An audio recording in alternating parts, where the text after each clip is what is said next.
En gino mara Ramogi ni Rio Makare waikore gi weche manyien mag migago kowuok e Ramogi TV e odiechieng' onogo ma bende ringre jaod bura ma Kasipul Ong'ondowere osemole boma ma Homa Bay motelo ne ik mare odiechieng' ma kiny. Kawuono bende wan gi weche motudore gi jogo ma bende ichich godo ni notudore gi nek mar jaod burano ma bende ochwalie doho. Magi to gi mamoko arwakini machiegni, to mokwongo thuond weche. Ikidemo bila medo diro gogo mar yuda dier. Ringre jaod bura ma Kasipul Ong'ondowere osedonjo Homa Bay motelo ne ik mare kiny.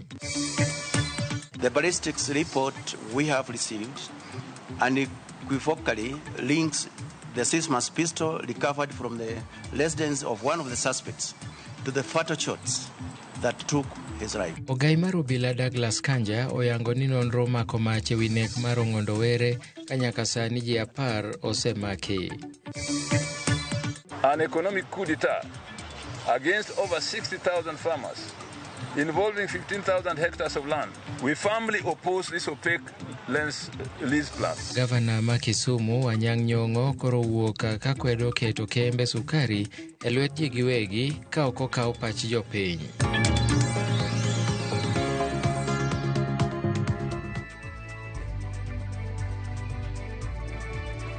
Arwakini machiegni weche manyien mag migago. Nyinga Milton Ochieng'. Obila oyango ni giseyudo nus dola manotigodo e nek mar jaod bura ma Kasipul Charles Ong'ondowere. Ogai mar obila Douglas Kanja kod jatend okwach kich Amin Mohamed bende oyango ni ji 2 mamoko osendhi kendo kelo kwan jogo mosemaki chopo 10. Walter Nyambaga nigi ler mathoth. Ikidemo bila medo diro gogo mar yuda diera kotende kod nek mar jaod bura ma Kasipul Charles Ong'ondowere. Ogai mar obila Douglas Kanja olero ni obila oseyudo mus dola e kido mar Salzimas osetim godo njore nyadidek mag mecho e yor agoko. The ballistics report we have received unequivocally links the 6-mass pistol recovered from the residence of one of the suspects to the fatal shots that took his life. This critical piece of evidence not only identifies the weapon used in this heinous act, but also reveals its involvement in the series of other criminal activities. The same firearm has been implicated in 3 separate robbery incidences across Nairobi and Kiambu counties. Jatend okwach kich Amin Mohamed otelo ni ji 2 mamoko nyondhi otieno manyoro e kendo mano chopo kwan mag jok mosendhi kod obila chopo 10. 2 more key suspects were arrested yesterday, bringing the number of suspects in custody to 10. Investigations are ongoing. So last night we arrested the last 2. They are with us in our custodies and we are investigating and we even expect to get more. Jagoro mongirne migawo mar arita kwe Dr. Raymond Omolo bende olero ni arita oseridi motegno kendo chenro mar ik jaod bura ma Kasipul Charles Ong'ondowere biro timore e yor kwe. Omolo ojiwo jopiny mondo thegre gi njore kod tulo. We need to give the late MP a decent send-off. We expect that the ceremony will be peaceful. We have the relevant government agencies working closely with the leadership of Parliament because this was a member of Parliament. Proper arrangements have actually been put in place to ensure that peace prevails tomorrow as the burial ceremony commences down there. Walter Nyambaga, Ramogi TV. Gavana ma Kisumu Ngire Anyang' Nyong'o okwedo okang' ma piny owacho mamalo kawo mar deso moko kuom kembe rego niang' maluorano e lwet joket mwandu. Nyong'o wacho ni ondamono dhi ataro gi pen chike ma pachoka kendo ni ondhogo jopur niang' e gwenge mipure niang' mageno margi nitiere yuto mawuok e pur mar niang'. Millicent Adhiambo nigi ler mathoth. Ma en bang' piny owacho keto kembe kaka Chemelil, Kibos, Muhoroni kod West Valley Sugar Company e lwet joket mwandu kuom thuolo mar higni 30. Ondamo makoro oyudo kwet kowuok kuom gavana ma Kisumu Ngire Peter Anyang' Nyong'o.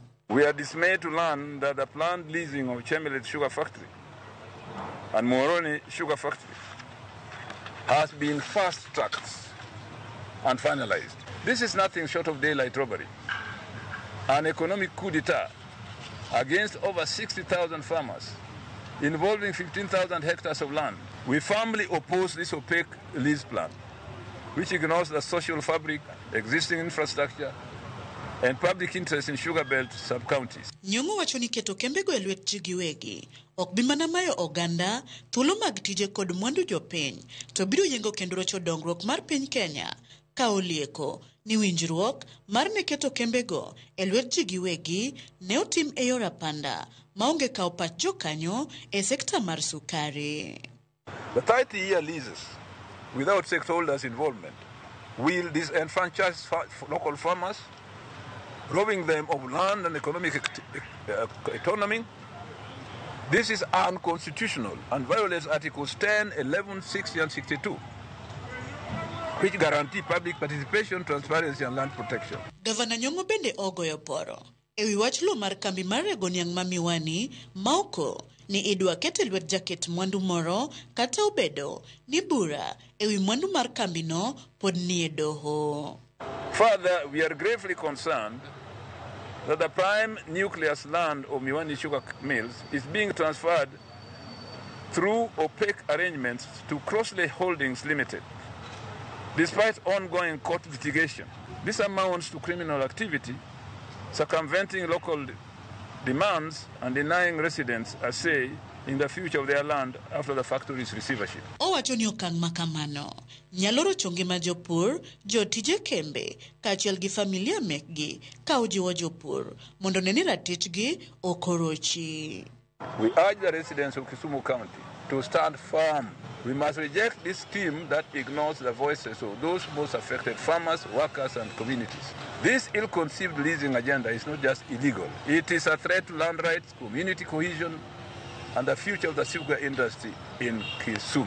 Nyong'o bende nosoko wang' komiti moyiedhi mane rango kaka inyal ket kembegi e lwet ji giwegi kowacho ni ne onge jachung' moro amora mawuok e counties mipure niang'.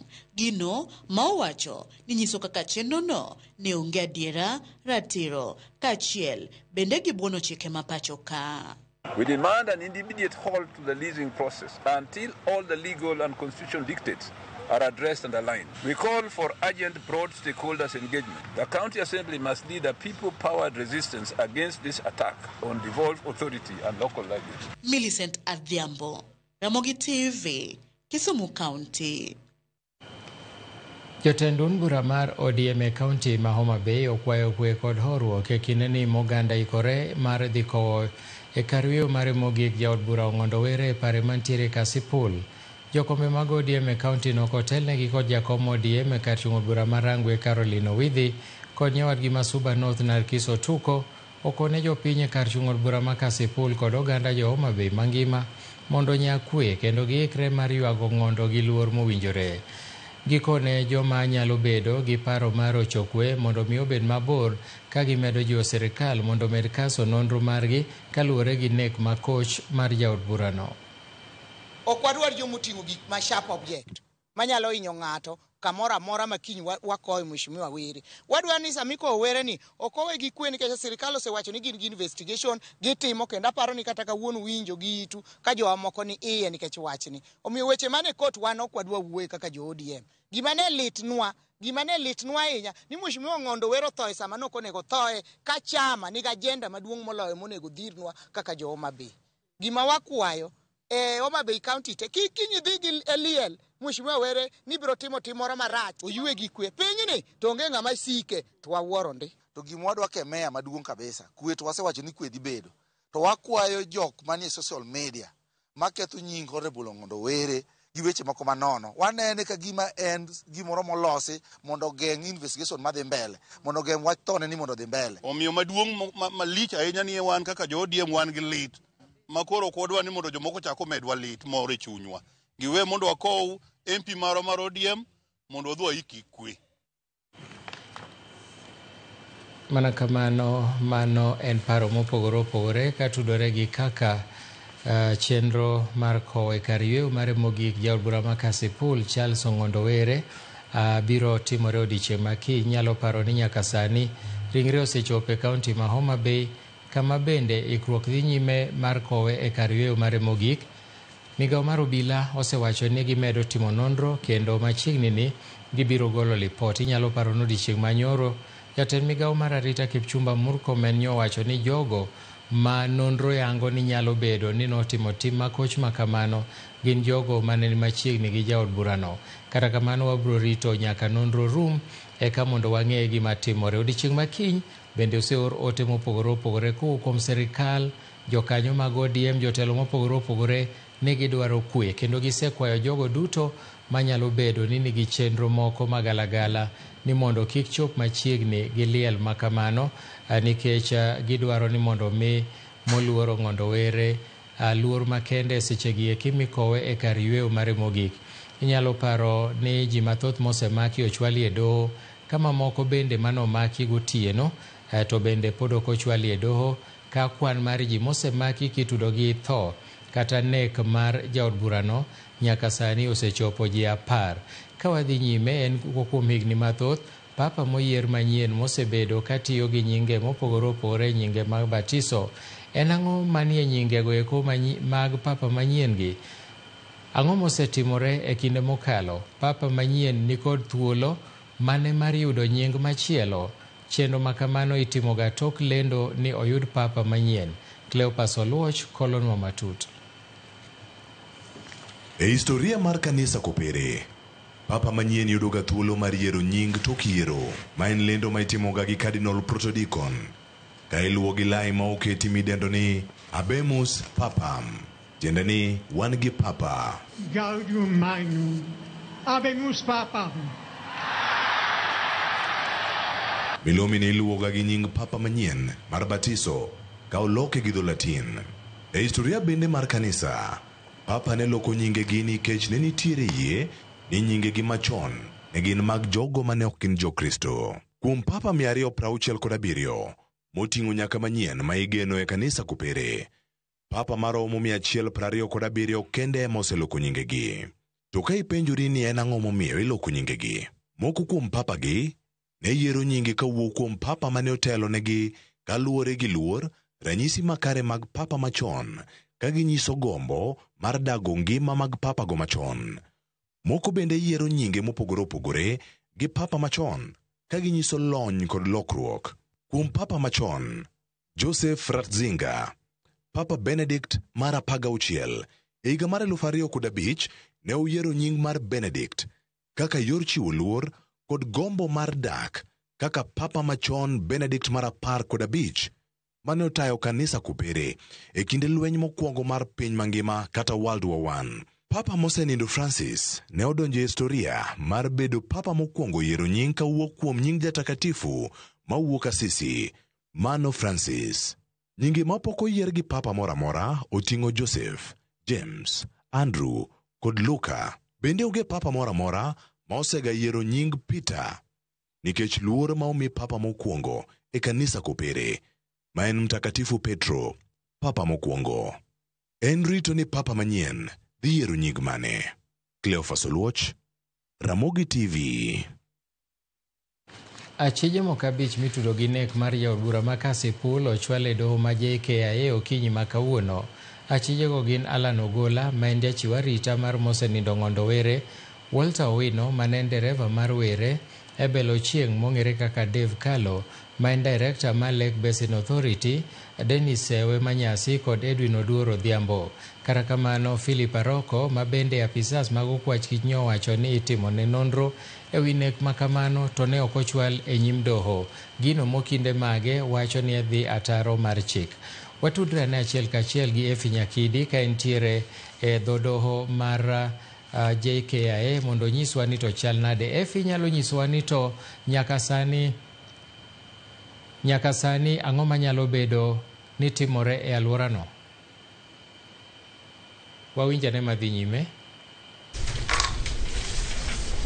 It's paragraph 62. I can't see the pages at the bottom or at the top, but at paragraph 62, this is the citing of the case of the Union Bank of the Philippines and Desi Thomas versus people of the Philippines that says that the reason for this rule, that is, the rule to try and hear any case within a proper territorial jurisdiction, the reason is first,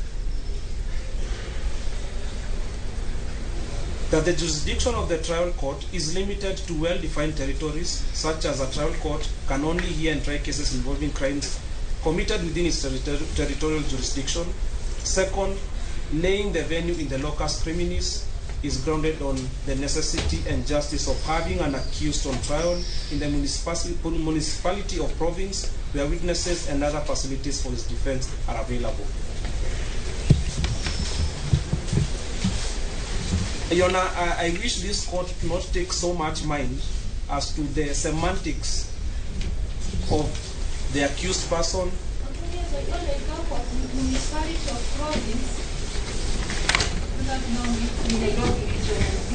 Yes, Your Honor,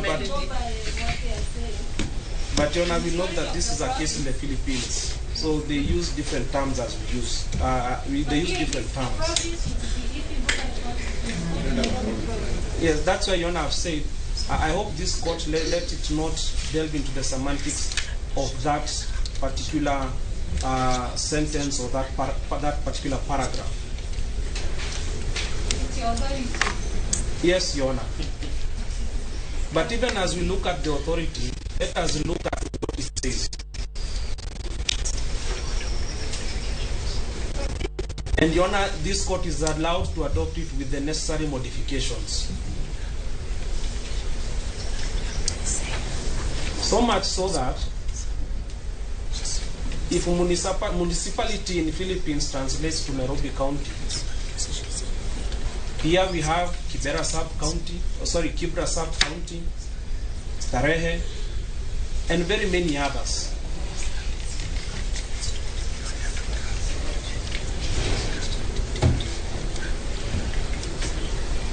So, Your Honor, I'm asking this honorable court to reject that mischievous invitation by the DPP, because in essence, yes? Yes, mischievous invitation by the DPP and the DCI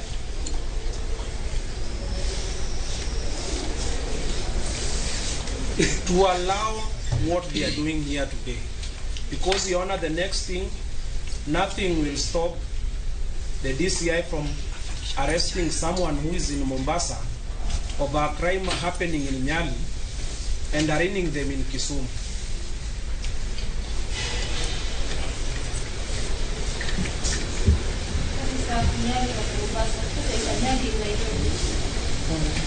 Nairobi is Nyari. It's Nyari, I'm saying Nyali.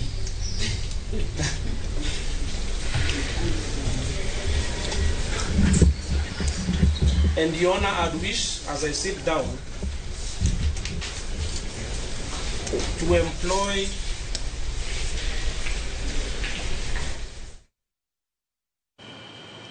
Gie thuolo ni watudore achiel kachiel gi Efi Nyakidi mantiere e laro mar doho ma JKIA mondo mi olernwa kaka weche chalo. Efi, kinyalo winjowa, inyalo nyisowa ni to jogo eko ma bende ochopi e nyim doho owacho nang'o nyaka thuolo ni, omigi rambun koso wachne nade, Efi?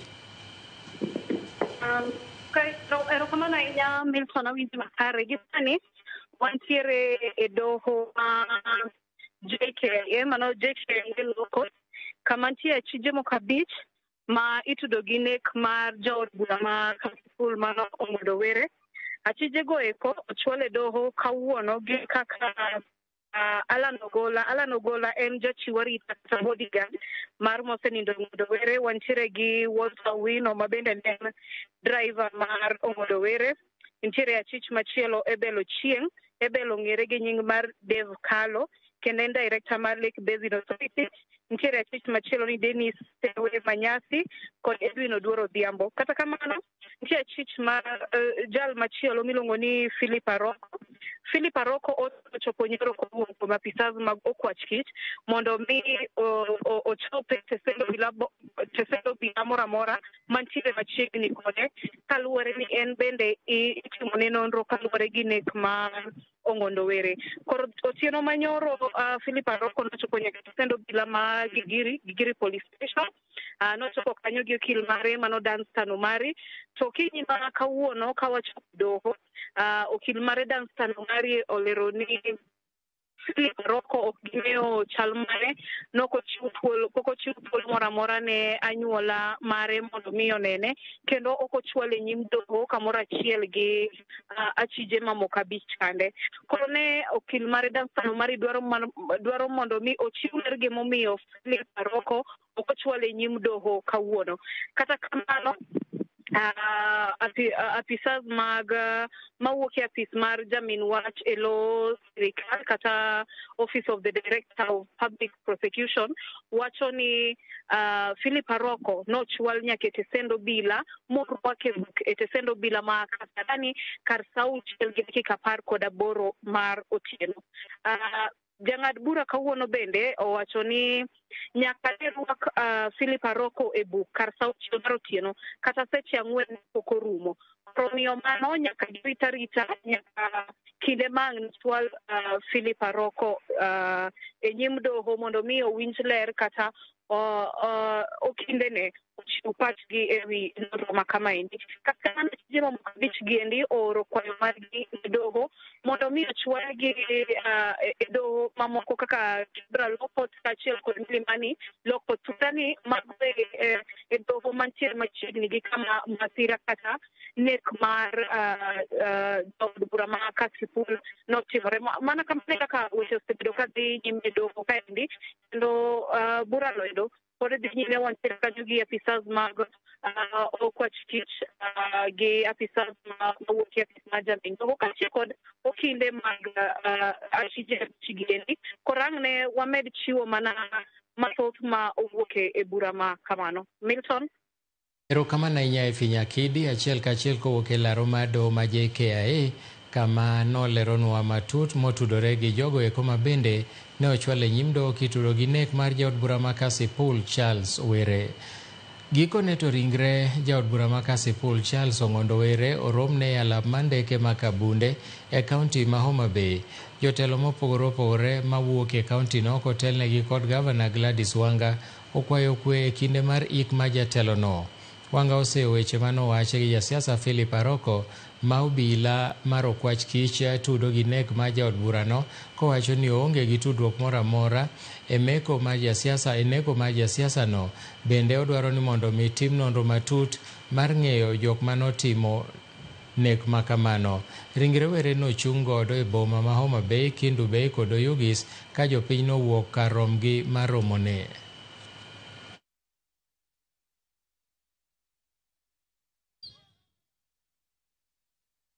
Thank the people of Homa Bay for remaining very peaceful, for remaining very calm, for being very patient. And I want to request that tomorrow we have a duty to give our brother, Honorable Were, a good send-off, dignified. So we are calling on our people to remain peaceful, to remain patient.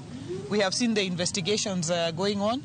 And we want to just say that we allow the investigating agencies to conclude their investigations, and I've seen some people dragging others into it.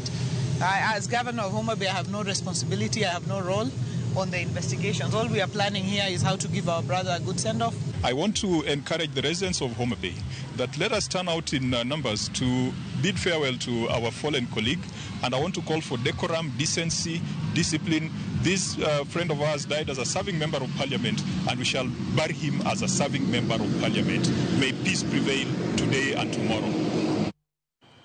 Koro en fogruok ne jotelo mong'ol bang' jatend piny Kenya William Ruto keto koke chik mamiyo gi fuong'ruok e chudo mag osuru e mwandu mamoko e pacho ka, chik manoteri od bura gi Seneta Kristo Lasige kod jatend kweth mathoth e od bura Kimani Ichung'wa.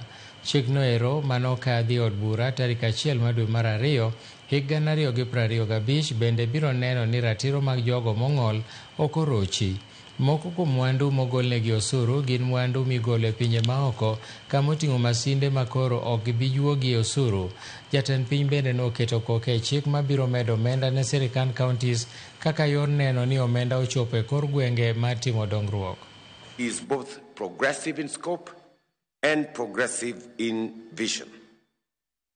It affirms the rights of persons with disabilities to education, employment, healthcare, political participation, and access to buildings and built environments.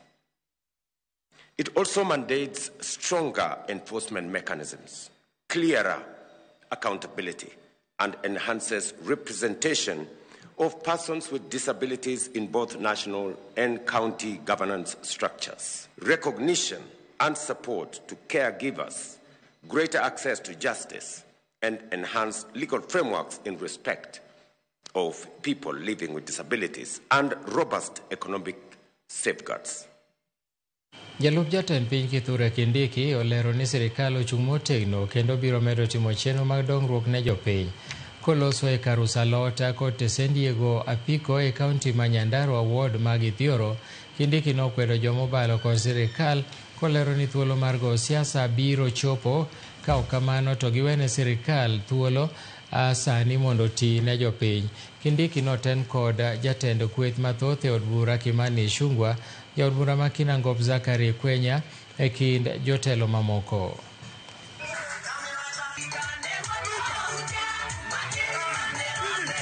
Mimi nawaomba tuendelee kuwa kitu kimoja, na sisi tusikuwe watu wa kuleta siasa ambaye ni siasa mpya hapa kwetu Central. Sisi tumekuwa watu werevu. Tunajua kila wakati kila kitu iko na majira yake. Si wakati wa kampeni utafika, si tutanyoroshana wakati wa kampeni. Saa hii ni wakati wa wera, sio wakati wa kampeni. Si namna hiyo. Mutakuja pale Karen, kuna watu wanasema ati msikuje, ati mkikuja huko mnakuja kuhongwa. Nyinyi ni watu wa kuhongwa. Watu kutoka hapa Nyandarua wakuje pale Karen. Nimeita waziri na PS wa ardhi.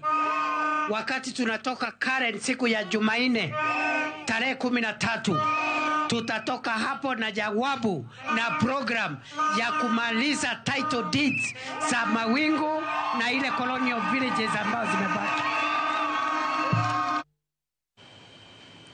Mana kamano mano jalup jatend piny Kithure Kindiki koloso kendo miyo jopiny singo mopogore opogore kowacho ni kinde mag siasa podi, ka kuom mano kwayo jopiny mondo mi ohore kendo chiw thuolo ne sirikal mondo ti tijege. Paro ma kama inyalo paro no sechiw gi jotelo mathoth ma bende osebedo ka kwayo kwe e seche ma jomoko osechako go siasa. Ka wadhi nyime en ni chenro mag wuoth norochore apa ma Webuye kochomo Malaba bang' jotich mag kambi sukari ma Nzoia ng'anyo ka gikwedo kod kambino ne jaket mwandu Jaswant Rai. Jotijego dwaro ni sirikal mondo ochulgi osara margi ma dweche 28 kaachiel kod gope magi maromo bilion 2.3 kapoko kod kambino ne Jaswant Rai. Bende giseyo sirikal kuom rem ng'iyo malong'o ratiro mag jotij kambino ka koro gidwaro mondo mi katiba oluw kaka dwarore. Magi timore e kinde ma bende jatend piny William Ruto olando chenro mar kodo kembe 4 mag sukari ma bende osechopo kare ka jopiny to kwedo chenro ma kamano. Ombi letu ni moja, ni kwamba ni lazima wafanyikazi wapate pesa yao yote, wakulima wapate pesa yao yote, ndiposa Rai anaweza ingia Nzoia. Hakuna na hatutakubali Rai kuingia Nzoia kabla hawa hawajapata pesa yao. Uko na uchungu sana kusimama hapa siku ya leo tukiambiwa jana ya kwamba wanalipa mwezi mmoja alafu kampuni Rai anachukua. Ni uchungu sana, tumeteseka. Siji politicians wetu mulienda wapi? The government of Kenya want to intimidate the work of Nzoia Sugar Company. Mr. President told us that he was coming to bring us a new modern machine in Nzoia Sugar Company. We want new modern machine. We want workers to be paid. Viongozi wetu wa Bungoma County wanafanya nini? Political leaders wetu wanafanya nini? Hii wenzo yao wafanyakazi wameumia. Sasa tumeenda miezi 29 bila payment. Nyakwaramogi en thuolo mar kawo yueyo mokwongo e chenro mar Migago kapok adhi e yueyo otemo osechoponwa ka Jacob Omolo kawuok Kasongo Miwani owacho ni Milton Kenya ni onge gadieri mar wereno ma adieri mar wach mar wereno dhi lal nono ji adi mosenegi to bura ok rum. Machielo bende Jacob ote kisendika achiel to kinwoye mang'eny. An Nyaringa Alfred awinjo Migago maler ahinya ka ntiere Ungoi Karungu gi wuoneni kaka Paul Sime to gi Charles Sime. Huyu ni Alvin kutoka Homa Bay. Tunajitayarisha kumzika MP wetu kesho hapa Kasipul, mano ndiko na gidho Oswayo. Kaito machielo bende wachoka ni Nyinga Arusha wuod Kanyimach Ramogi TV aneno gi joga duto mos aneno Migago maler ma Achibes. Kaito Frank kawuok Kabondo Misambi Pombo awacho ni weche manyien choponwa e yo makare. Wakwayo mana kwe kendo bedie e liendo gai Ong'ondo Were. Aneno koluonga ni Nyakwar Guok. Anan Nyakwar Ogonji. Wakawa tudre kendo bang' thuolo machuok.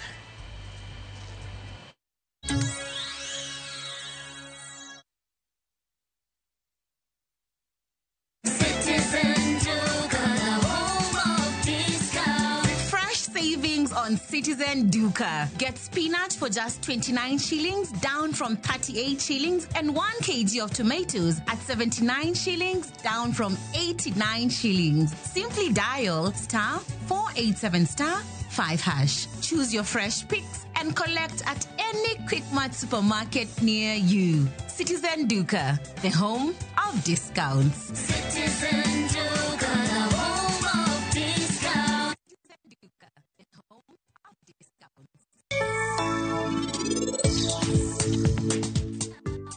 In kikiluor wayo bro bedo kodi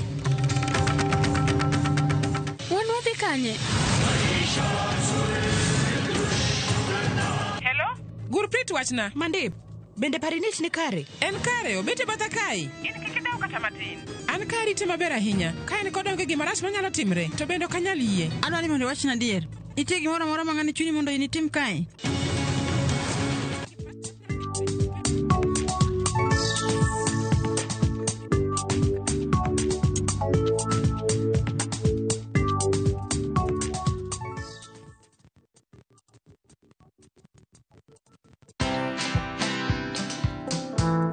Nataka tu mkale mali safi agona pota na nachua kupikana. Hii ni ya 4. Watu tunatoa inaenda inashika tu kidogo but tuko expect iende hivyo watu watumie kwa TikTok. Watu tunasemanga woi ya 4.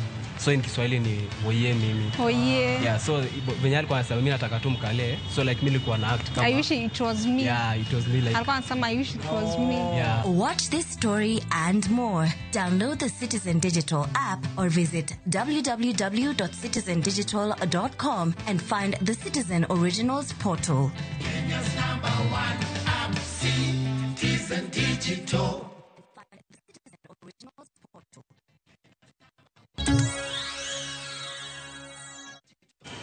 Machiegni kendo tungni nobede gwenge ma Embu e kinde ma jokanyo mag duond bura mar UDA nobedo kod gwandruok kendo wuok e bura manobagi e kaunti no ka giwacho ni ondhogi kendo singo manomigi ok ochopo kare.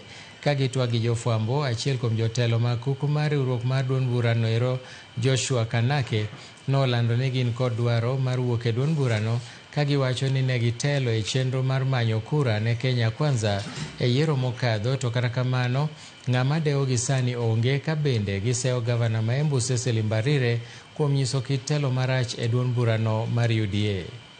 There's a lot of hue and cry in the countryside. And being cognizant of the fact that, we are the people who convince the populace of Embu people to vote for this government. We feel that we no longer want to be associated with a system that has failed our people in terms of service and delivery. We have tried engagements, but nobody has come to our aid. We have a very selfish government which has not listened to us, and that's why we came here and to register our disappointment. Usipoziba ufa, utajenga ukuta. If we were to tell them that we have a meeting here to discuss the challenges of the party in Embu, they would send goons to come and chase us away.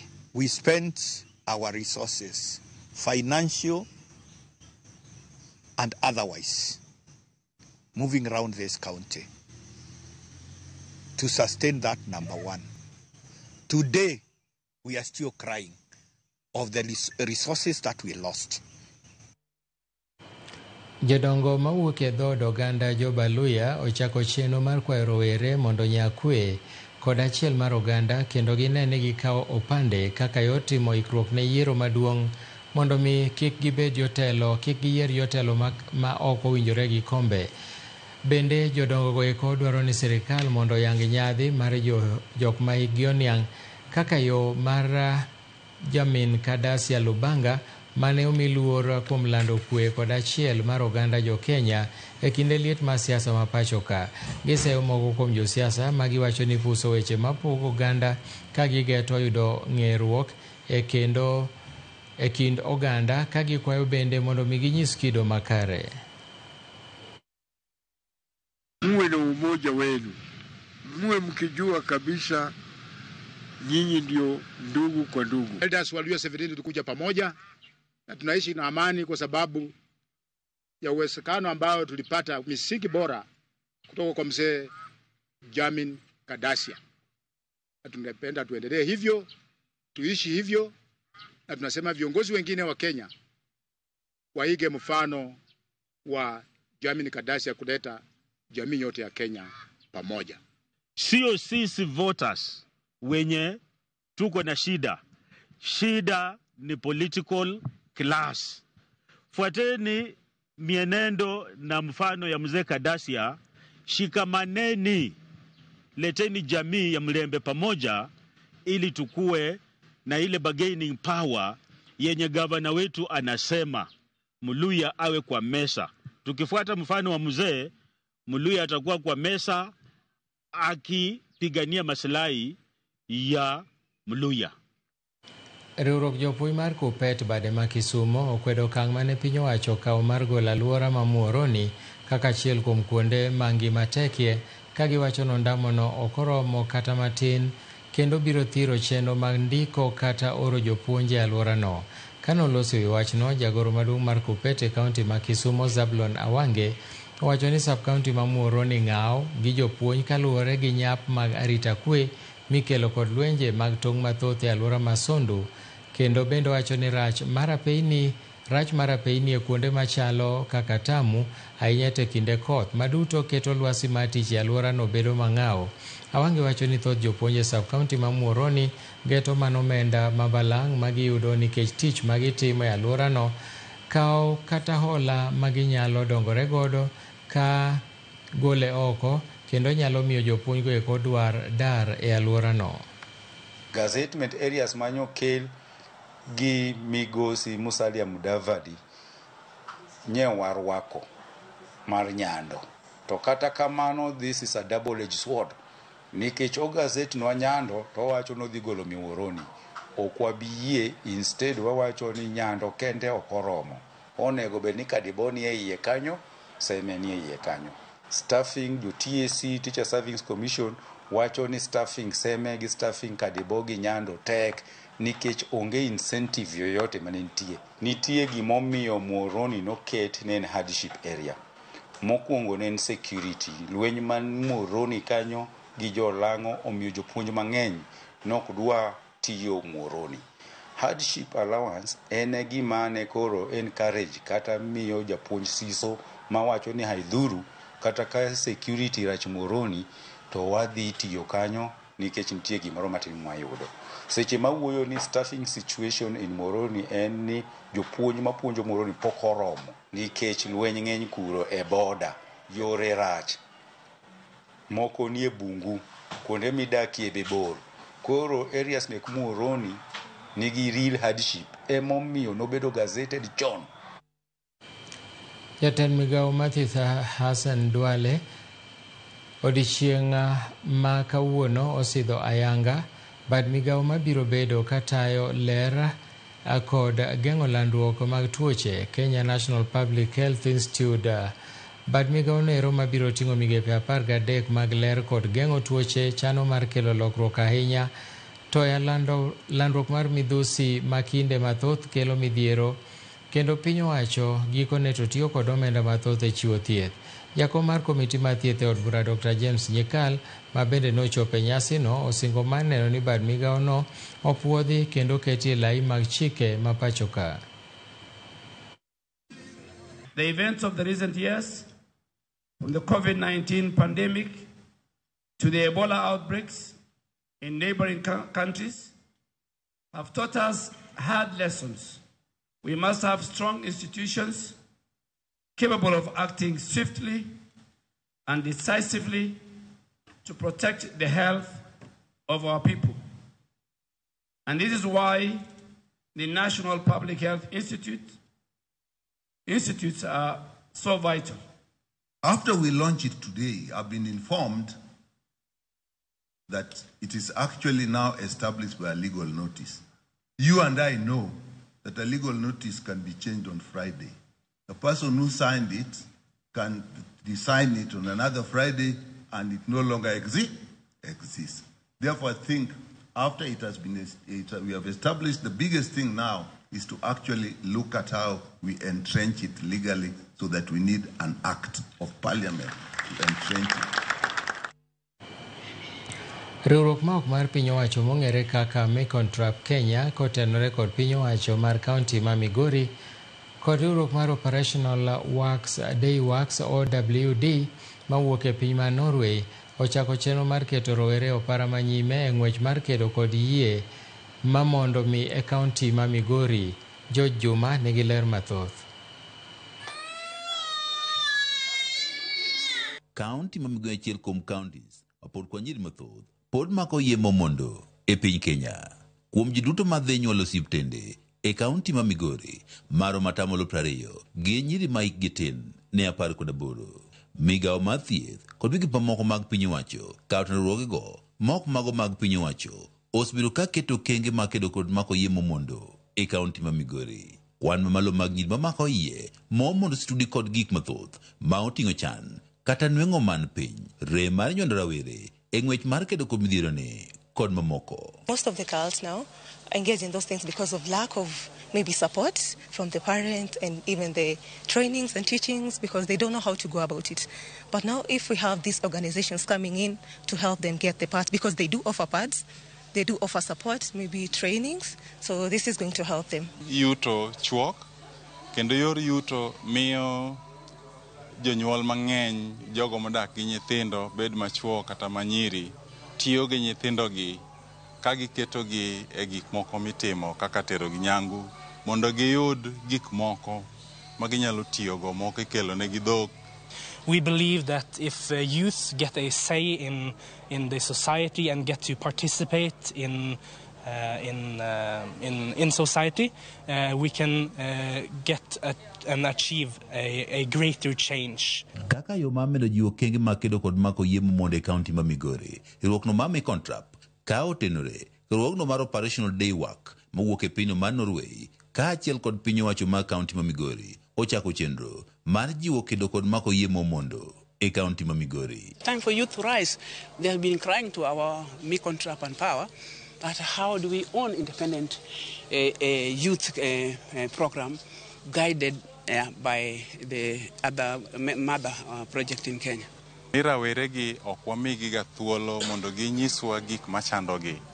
Ere kaka wanyalo tiyo kodgi kanyakla mondo wakonygi. Benda Dhiambo, riwruogno ma Mecontrap Kenya, wacho ni rawere osebed ka iweyo oko e chenrogo makedo kod mako yie mondo kaachiel kod kata nyange mag nyithindogo manyiri e kaunti ma Migori kod piny Kenya duto. Koro wan wagaye gito gitimo maber to kwa wene gawe gitimo kamano nikech pod gitindo gin from 17 from 13 to 19. Adhiambo wacho ni gigo machal kaka nyangi mag nyiri ma itimigego mag Kuria bende jiwo wechego mag mako yie momondo e kaunti ma Migori. Nyuolose ng'adogi ikonegi ni gitimo nikoro gin mon kata jegi na boro jegi na parga kapok ochop kata 18 kapok kata kar nyuol no bedo motegno koro ginyuol to ginyore. Bogel matiorogno mar Forum for Women and Development wach ni ji duto nyaka nywande ng'wech mar kedo kod mako yie momondo kaachiel kod kedo kod nyangi e kaunti ma Migori kod piny Kenya duto. Luckily, the government is on board, but we know that they lack both the capacity, they lack the funds to actually implement the policies and the laws in the communities.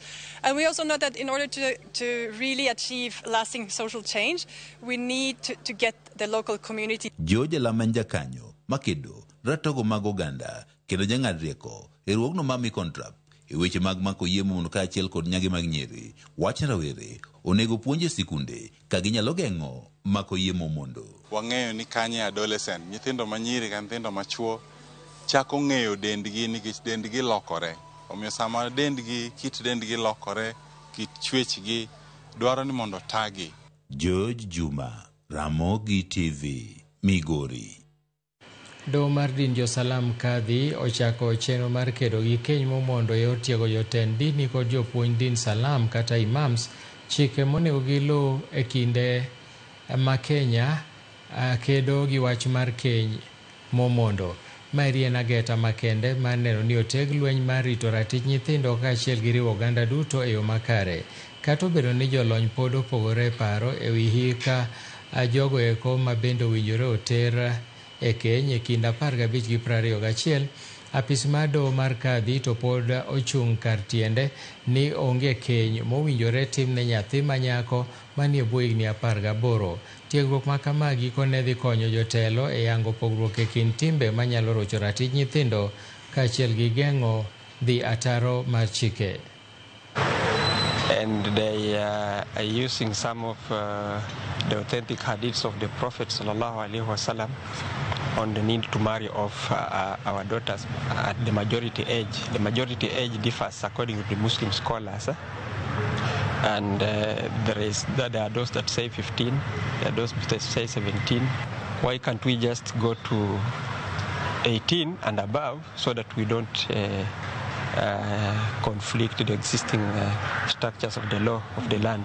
Matiene nitie mana jomoko man gi interest e kendi kae samoro dwaro kendo nyathi moro nikech nyathi cha odhi kende ng'at man gi mwandu moro to nyalo kende nyathi moro osegol passport idwa tere maju pinje maoko. Koro mago interest ma ji timo mana kaka gidwaro. Koro higni wasewinjore niya ok onego kend nyathi e piny mar higa 18 kadhi piny. Mano ok ber. Ng'eny gi bende wacho ni okende 25 kech ng'at ma kata kodhi nyuol koro nyuol kosetegno koro nyalo kata push nyathi mondo nyathi owuog maber. Kendo kothin okende gi 10 higa 8 koyudo ich to dhi nyuol nang' teno nyaka dhi mana e pala. Jalok ohand geche Mombasa koro ywak ne piny owacho kuom rem golo omenda mag loso namba ndikruok mag nyamburko kod okok mayango nyamburko mong'ere kaka logbooks. Gino magikoni omiyo geche mohewo gana 7 okwamo kapok okawo giwegi. Kane oloso gi Ramogi TV, Peter Otieno ma en jakom jogo mawaro geche e pinje maoko kakele pacho ka okoni makoro en dwe mar 3 kapok giyudo nembni mag geche manyien. En gino moko ni sani okelo negi lal mapek ni mar weg kuonde ma okanie nyamburkogo bende koro bandhogi kako machielo to ok ginyal chiwo gechego ne wegi maonge number plates kod logbooks. February kuna customer ilimuuzia gari until now hajapata plate number. There is another one ilimuuzia on January. He wants a logbook. So kumekuwa na changamoto. The vehicle has not been registered. Kwa nini? Namba hakuna, allocation sometimes the systems are down, so unakuta ya kwamba huwezi kuallocate even gari a whole day. Alafu kimsuggestia ende na KD, unakuta hiyo KD anachajiwa. It is not for free. Inabidi he has to hire the KD. The government have not paid the supplier. So the supplier cannot print the logbooks, cannot print the number plates at Ruaraka. You cannot remove the vehicles from the CFS. And even if you can remove presenting the printout from the NTSA website and you remove, you sell that vehicle, the customer will keep on abusing you. Actually, there are some that are being abused. Wakau yueyo mar ariyo e chenro mar migago mak mana ni pod wan gi weche tuke to gi mamoko kik idhi mabor.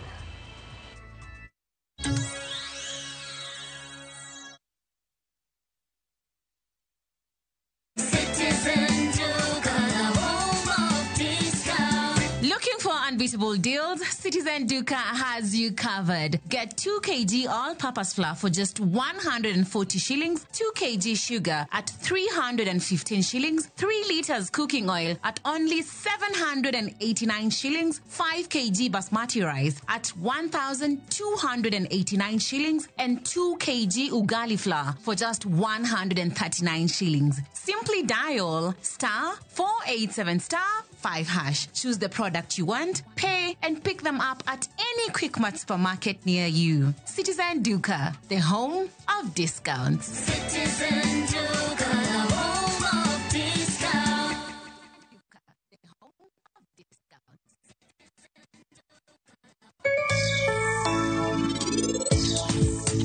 Nachako Martin, nachako gi gym mokwongo, amedo sauna, ki steam restaurant, aito massage obiro, aito health bar be obiro. Koro negi biro mosmo.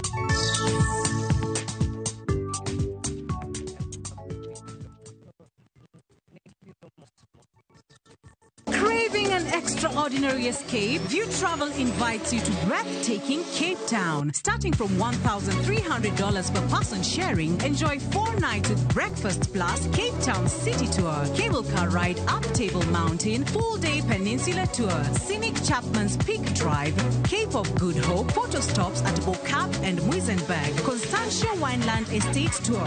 View Travel, your gateway to Cape Town's wonders. Visit viewtravel.com or call and WhatsApp 0703-254-254. View Travel. Dream. Explore. Discover.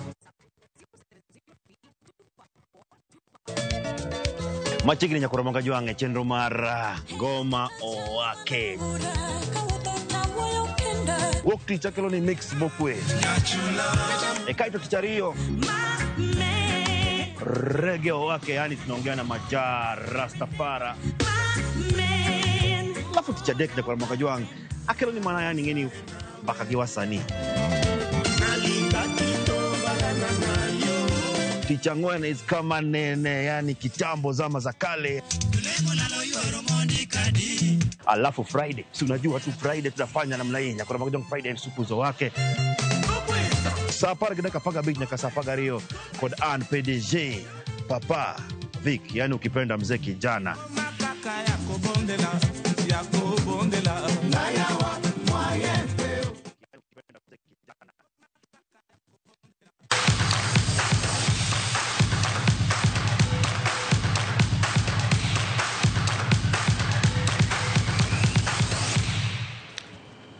Tim mar Kenya ma jotugo manie bwo higni 20 Rising Stars ogole tuke mag laro simbo mar Afrika kata AFCON bang' dhi amodhi gi tim ma Nigeria gonde 2-2 odhiambo manyoro. Kenya ema nokwongo loyo tugono. Jalup kocha mar timno Anthony Ahulia owacho ni yawuote notimo maber mokalo bedo ni mane thuolo margi mokwongo mar dhi e AFCON.